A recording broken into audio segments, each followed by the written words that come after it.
Porcupine Mountains Wilderness State Park in Michigan. It is right on Lake Superior, and there are mountains in Michigan, if you didn't know that. This area is affectionately known as the Porkies, and I don't think it has any relation to the movie that was made back in the 80s, I think. But Porcupine Mountains, also known as the Porkies. Let's see what this place has to offer.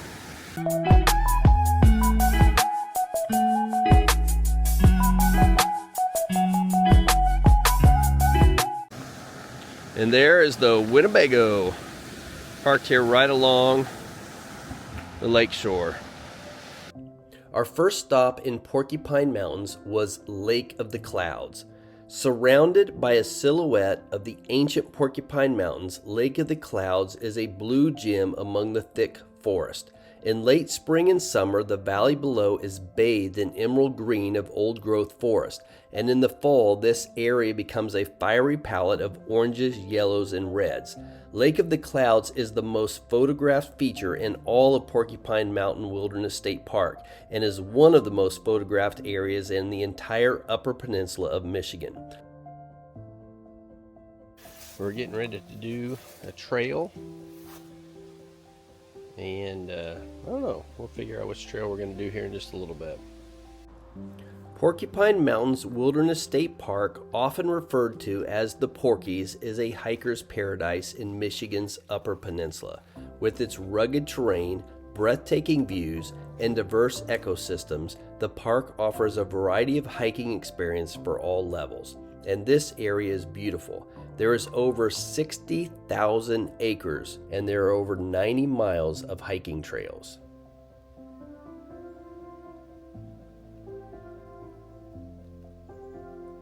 Right now we made it to Overlook Trail. This trail is 2.7 miles, and then it hooks back up into Government Peak Trail. The park boasts a network of well-maintained trails that lead to stunning waterfalls, panoramic vistas, and serene lakes. But right now on our trail, we are searching for one of those panoramic vistas. So it looks like this is the overlook on Overlook Trail. Erica says she doesn't think so. We're only about halfway through the trail, so maybe there's more overlooks. But even though we weren't 100% sure this was the right overlook, we just had to stop and take in this view for a few minutes. But then it was time to move on, so we had to grab our stuff and hit the hiking trail again. We were told while we were hiking to keep our eyes peeled for various wildlife, including deer, black bears, and a variety of bird species. Looks like there's some bear tracks right through here. They say there's black bear up here, so we'll see. In the winter, you can also use these trails for cross-country skiing, but they also offer downhill skiing, ice fishing, and snowshoeing as well. But we were here on a beautiful late summer day, and it was the perfect day for hiking. We couldn't have asked for a better temperature or better weather.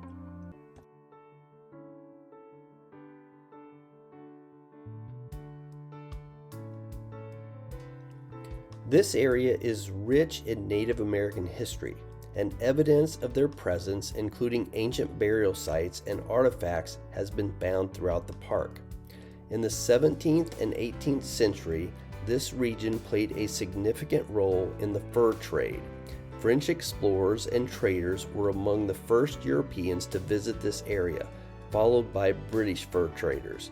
In the late 19th and early 20th centuries, the park's forests were heavily logged, leading to significant deforestation. The logging industry had a profound impact on the region's economy and environment.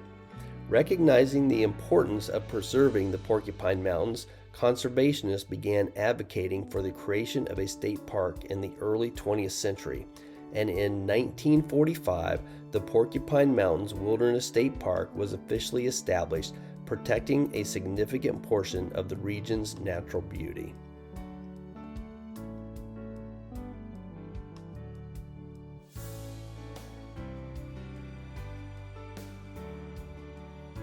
Well, we finished our hike on the Overlook Trail and Governor, I think it's called Governor Pass Trail. And disappointing, we didn't see any wildlife really. No bears, no wolves, no moose. I guess we did hear some birds. We saw one frog, but all in all, it was kind of a fail for seeing any animals. But there's always tomorrow. So they do have a little visitor center here at Porcupine Mountain State Park in Michigan. Inside they have a little exhibit area, gift shops and bathrooms, and so it's a good place to stop. It does cost to visit Porcupine Mountain. All state parks in Michigan charge, so you can buy a day pass for $11. You can get that here, or you can buy an annual pass, I think, for $40.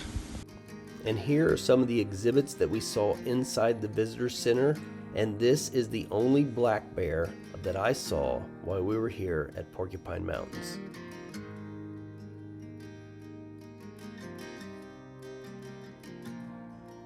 But they also had some other displays that were pretty cool as well. Right outside of the visitor center, they had some beautiful wildflowers growing, and there were a bunch of bees that were flying around these flowers.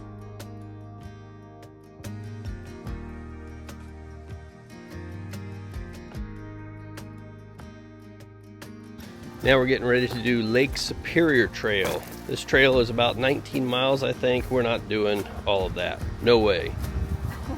Here are the things on Lake Superior Trail. We're hoping maybe we can make it to Buckshot Cabin. 3 miles.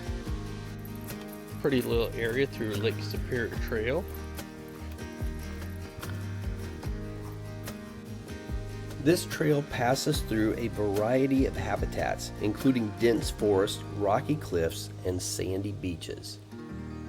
And the trail is considered moderate to strenuous, with steep climbs and descents.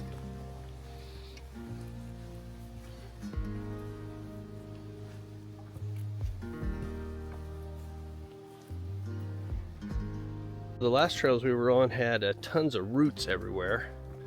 And this trail has tons of rocks. So we'll show you the rocks here in just a little bit.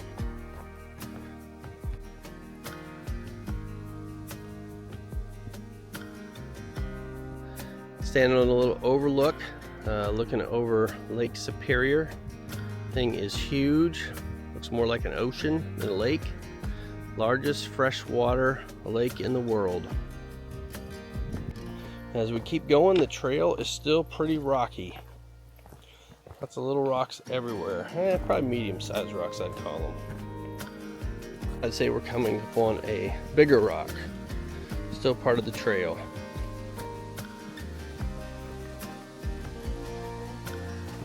The trails here are marked pretty good. They've got these blue ninja star things that are stuck in the trees to let you know you're on the right trail or going the right direction.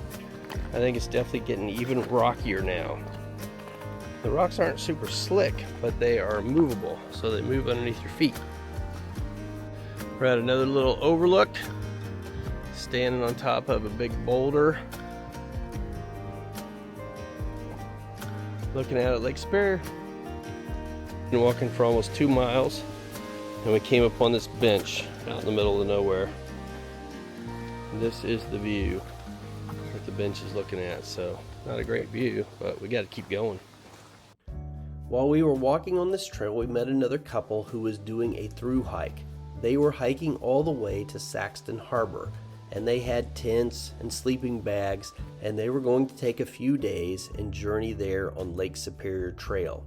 It is a pretty cool trail, but we were just spending 1 day on it. Our goal was to make it to Buckshot Cabin, which was 3 miles from the trailhead where we started, and then 3 miles back.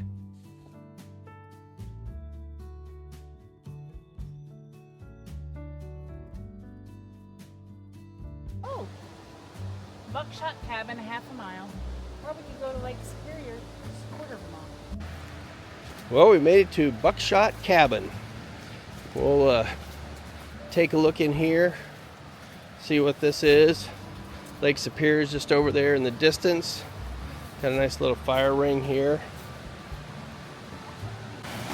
Now we're on a little trail to Lake Superior. Woo!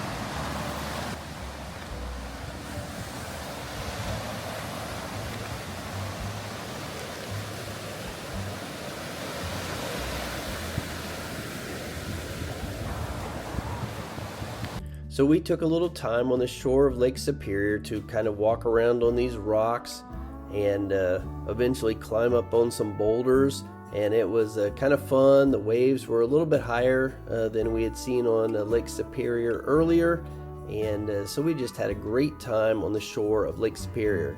And the great thing is we had this rocky beach all to ourselves. There was not another soul around.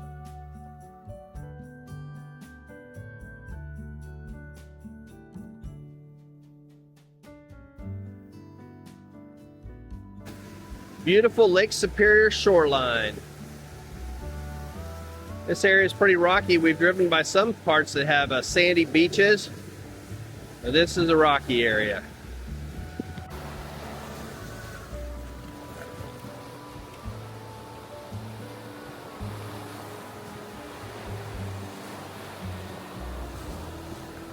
But eventually it was time for us to leave the shoreline of Lake Superior and start heading back.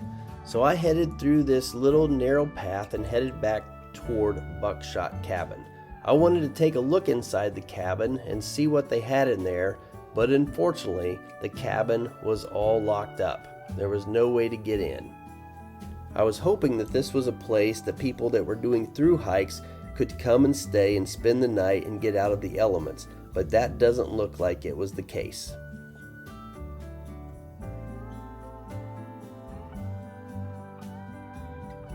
One of the things that we noticed on our hike was the closer we got to the lake, there was some beautiful plant life. There were lots of fungi and plants with berries, and it was just very colorful and beautiful to see.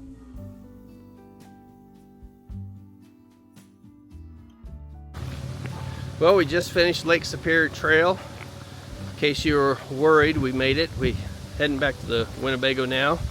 And really the only thing I've been disappointed with this Porcupine Mountain State Park is, one, have not seen one porcupine, and then also we haven't seen any bear. They have black bear here, no moose, no deer. Actually, I haven't really seen any animals whatsoever. Erica saw 2 chipmunks. I did not even see those. The only thing I really saw was a frog, and I heard some birds. I guess we did see that one big bird earlier, but that was about it. But a beautiful place. Just wish I would have seen a porcupine and a moose and a black bear. So then we were heading back to our campground. We were actually staying at the campground in Porcupine Mountain, and that was pretty cool. They had these signs up that talked about bear, even though we didn't see any. And that night after we ate, we walked by Lake Superior, and it was definitely getting a little bit more vicious. The waves were getting pretty high.